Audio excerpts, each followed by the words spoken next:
Bonjour à toutes et à tous, aujourd'hui je vous propose de vous montrer un nouvel avion vivant qui est donc une Jennifer Kenwood en éléments séparés, donc 4 éléments, c'est des cassettes, amplificateurs et ce que j'appelle l'égaliseur, mais c'est lui qui contrôle quasiment tout. Tous les éléments sont reliés à lui et celui-là me permet de charger les sources. Donc c'est un vrai élément séparé. Kenwood qui est donc une marque japonaise. Donc elle fait plus de 80 watts parce que les anciens en font 80. Donc je suppose que c'est une 2x100, 110. Et moi j'ai branché mes 4 enceintes dessus, les Kenwood là. Les deux Sony en fil de verre et l'autre Kenwood là-bas. Donc elle fonctionne très très bien. Elle a un son qui est vraiment parfait. C'est un son qui est vraiment pur. Donc vous avez ici différents... Alors je vais mettre un peu de lumière parce que Léo c'est un peu de mal en ce moment. Une focale un peu moins bien réglée. Donc vous avez la source auxiliaire. Alors on voit pas bien au niveau de l'exposition. Voilà, on voit mieux. Auxiliaire, MD, tape, tuner, RCD. Auxiliaire c'est ce que je branche sur mon ordinateur. Vous voyez, voilà, mon Mac plutôt. Parce que oui, j'ai fait l'acquisition d'un nouveau Mac. Donc il y a un Mac Pro, la tour, je l'ai remis. MD c'est comme aux, une deuxième entrée. Tape, c'est là. CD, c'est là.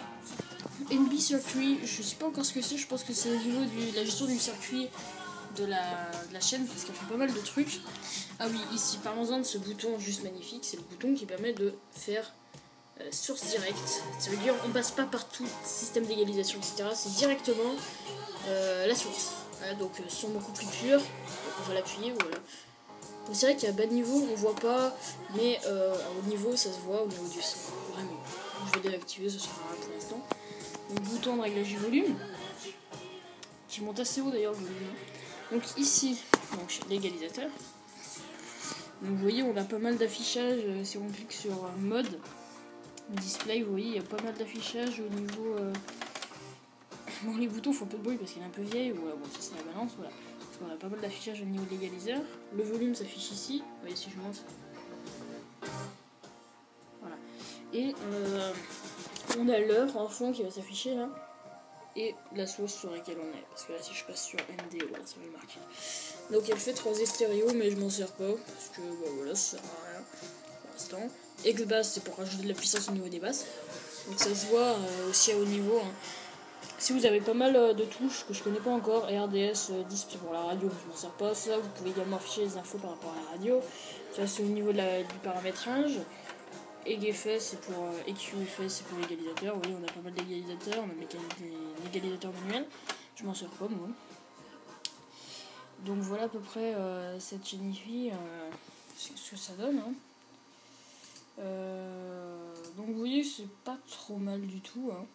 On a une bonne qualité de son. Là, je vais mettre un peu de musique un peu plus électro parce que ça c'est vraiment une merde ce que j'ai mis. C'est une radio. Hein.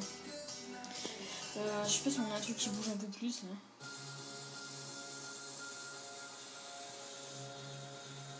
On va mettre ça, ça a l'air vraiment. C'est énergie bizarre hein, pour ceux qui veulent. Putain, il n'y a jamais un truc qui bouge.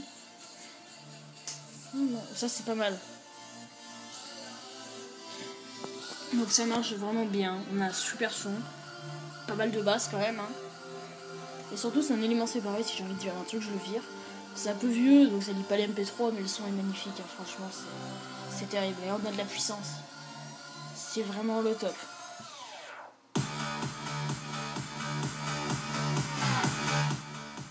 Il y a une énorme puissance, ça marche du tonnerre.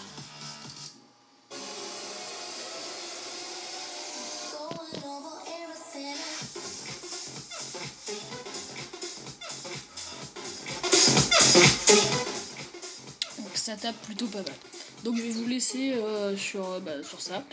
Donc vraiment, quand vous achetez une Jennifer, essayez d'aller dans les petits magasins de brocante. Alors ça c'est mon oncle qui me l'a donné. Putain ouais, j'arrive pas à le... Voilà. C'est mon oncle qui me l'a donné, mais vraiment allez dans des petits magasins du style troc.com, vous trouverez des super achats à faire. Du style des vieux amplis Denon, des Kenwood, des Pioneer, des bonnes marques. Des vieux amplis Sony 80, alors peut-être ils sont pas là et tout intégré, mais franchement il y a un son qui est magnifique. Moi en tout cas j'ai un son là, il est terrible. Moi j'ai mis 2 coups de déboussiérage et ça marche nickel. Putain je sais pas pourquoi il me fait ça le 600 là. Je je sais pas, j'ai dû modifier un truc à la con. Voilà, on voit mieux. Mais vraiment c'est sympa, alors j'ai oublié de vous présenter à peu près ça. Donc vous voyez c'est le lecteur. Voilà, vous voyez la petite LED. Hein. Lecteur cassette, ce que je trouve bien c'est que c'est vraiment dans le détail quoi. Là vous voyez vous avez des petites LED dans les trucs là. Je sais pas comment ça s'appelle. C'est vraiment super, vraiment c'est une de mes meilleures chaînes IFI, il y a pas mal de trucs. Elle est sympa et on peut débrancher les éléments séparés parce que je vais vous montrer ça derrière. Alors laissez-moi le temps de préparer au niveau de l'exposition. Vous voyez il est dans 5, on peut tout débrancher en fait.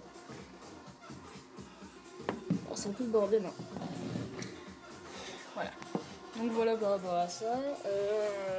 Donc là je reprends le collège donc je pourrais pas faire énormément de vidéos. Donc je vais quand même essayer de vraiment te faire au moins une des vidéos toutes les 2 semaines quoi. D'essayer de faire une vidéo par semaine. Donc voilà pour ça, j'espère que vous avez aimé cette vidéo, n'hésitez pas à poser vos questions et puis bye.